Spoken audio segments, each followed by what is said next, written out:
Hey, nama gua Raka. Inilah sepenggal kisah kenapa gua bisa kayak sekarang.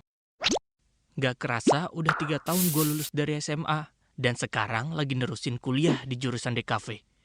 Gak tahu kenapa gue bisa ambil jurusan ini. Kalau ngelihat gayanya anak DKV, udah paling keren banget dah gua. Rambut gondrong, celana cutbray, kuliah pakai kaos. Udah ngikutin abis ratingnya The Sigit. Dan satu hal yang buat gue tertarik, di DKV nggak ada yang namanya matematika. Di awal-awal, gue ngerasa ini tuh gue banget.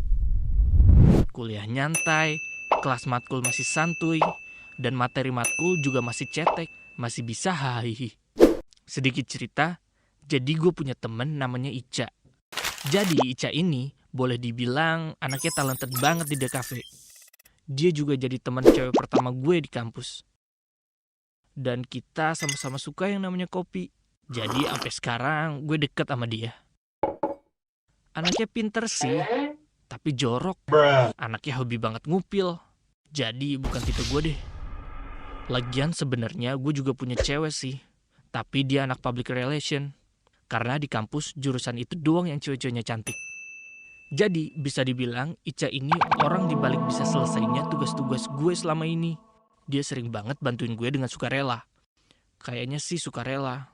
Tapi anak-anak bilang itu semua Ica lakuin karena dia suka sama gue. Tapi gue anggap dia teman aja sih. Oke, berjalan di semester 5, gue ngerasa boring banget di kampus. Tugas udah mulai numpuk. Ditambah gue yang gak bisa gambar. Asli dah, geblek banget gue. Dan selama ini gue bisa kelarin tugas-tugas gue, ya boleh kopas dan dibantuin sama si Ica. And then sekarang udah saatnya buat KKN. Tapi bukan desa penari ya guys. Dan gue bingung dengan skill gue yang cupu harus megang di mana. God please help me. Gue harus gimana? Gue stuck dan ngerasa selama ini salah jurusan. Kalau gue bilang bokap dan nyokap, bisa abis gue dimaki-maki. Karena dulu bokap nyuruh gue kuliah jurusan manajemen. Sedangkan nyokap nyuruh ambil teknik sipil. Intinya mereka ngarepin gue biar nantinya bisa jadi PNS. Karena mereka nilai lulus dari DKV mau jadi apa. But wait, gue ngerasa kalau gue bisa nentuin sendiri masa depan gue. Tapi sekarang udah terlanjur, nasi udah jadi lontong. Cier. Perkuliahan semester ganjil udah dimulai. Sampai minggu ketiga, gue belum juga dapet tempat di mana gue harus magang. Di minggu ke-6, gue bener-bener stuck harus ngapain. Sedangkan laporan udah harus siap di minggu ke-7. Temen-temen gue sih ngajakin di tempat magang mereka. Karena emang dasarnya gue males dan minder, gue nolak semua ajakan mereka. Ica sempet marahin gue karena selama ini gue sibuk pacaran dan gak serius kuliah. Dan gue malah balik marahin dia. Sampai-sampai gue sama dia berantem dan dia ninggalin gue. Sejak saat itu, gue ngerasa itu adalah perbuatan paling goblok yang pernah gue lakukan. Di akhir persemesteran, alhasil gue cuma bisa buat laporan KKN bohongan buat dikasih ke dosen. Itu juga boleh kopas dari teman gue. Sempet juga yang namanya gue ngulang beberapa matkul karena absen gue yang berantakan. Udah ketinggalan 4 semester dibanding teman-teman gue yang udah keburu lulus duluan, termasuk Ica. Mental gue down karena sempet dimaki-maki sama dosen. Karena katanya gue gak becus. Bolak-balik cuma buat minta tanda tangan. Terus di saat down, teman-teman gue yang dulu bantuin ngerjain tugas gue, sekarang udah mulai mencar. Ditambah cewek gue yang keciduk selingkuh sama teman magangnya. Nambah pikiran gue semakin kusut dan buat otak gue mengeras. Semester demi semester gue lalui dengan sisa semangat yang udah di ujung tanduk. Udah sempet nyerah, gak mau nerusin lagi yang namanya kuliah. Karena dari beberapa judul persiapan tugas akhir gue, banyak banget yang ditolak. Tapi di saat gue terpuruk, tiba-tiba datang sesosok penolong bagi gue. Ya, lu bisa tebak siapa yang datang? Yap, Ica. Padahal dia udah lulus, tapi rela bantuin gue yang geblek ini. Padahal dulu kita sempat berantem, sampai lost kontak sama sekali. Gue ngerasa ada malaikat turun dari langit buat bantuin gue. Meski dia hobinya ngupil, tapi tetap gue anggap dia malaikat.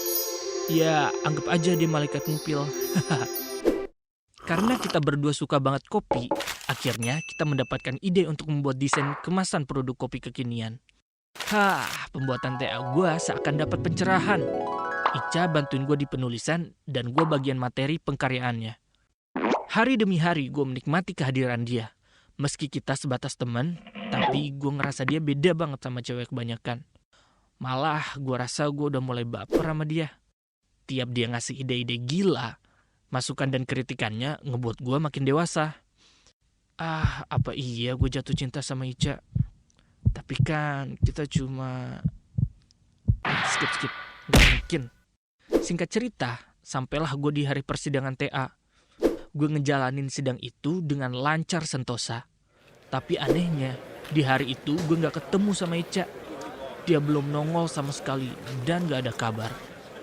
Waktu gue jalan ke parkiran kampus, tiba-tiba ada yang manggil gue. Raka! Iya, Ica yang manggil gue. Akhirnya nongol juga nih anak.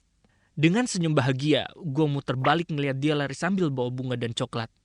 Bucket flower ala wisuda gitu. Terus dia langsung loncat meluk gue. Seneng banget gue. Fix seketika gue yakin kalau gue udah sayang sama dia. Dan gue rasa dia juga ada rasa sama gue. Ada kali 2 menit gue ngabisin waktu ngerasain pelukan dia. Dan waktu rasanya berputar lebih lambat. Tapi gak berapa lama ada cowok yang asing banget buat gue. Sorry ya gue telat datangnya. Abis tadi motor gue bocor. Terus gue minta jemput dulu deh sama Aldi. Begitulah alasannya Ica.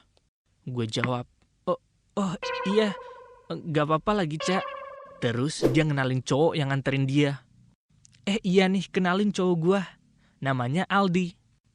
Ica bilang gitu ke gue. Dan gue baru tahu gini ya namanya sakit hati dan kecewa.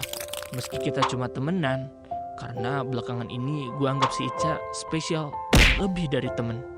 Nyesel sih, kenapa gak dari dulu gue sayang sama dia. 10-20 menitan kita ngobrol. Akhirnya mereka izin pamit, katanya mau berangkat kondangan. Oke, gue berusaha kuatin diri. Dan akhirnya gue berpisah sama mereka di parkiran. Dan inilah gue sekarang. Meski gue dulu ngerasa salah jurusan, tapi gue bersyukur masih dikasih jalan sampai lulus kuliah. Sekarang gue buka coffee shop kecil-kecilan di dekat kampus gue. Ya lumayan lah buat jadi income dan nambahin duit jajan. Dan FYI, sekarang Ica dan cowoknya, Aldi, jadi makin sering nongkrong di kafe gue. Tiap ngeliat Ica, kebayang dia itu selalu spesial buat gue. Sampai sekarang, hati kecil gue masih memendam perasaan sama dia. Entah sampai kapan. Ternyata, gak selamanya salah jurusan itu jadi petaka. Karena dari salah jurusan inilah gue kenal cewek sebaik Ica. Jangan lupa like, komen, dan subscribe. Kalau lu punya cerita gokil, kirim ke email di bawah ini ya.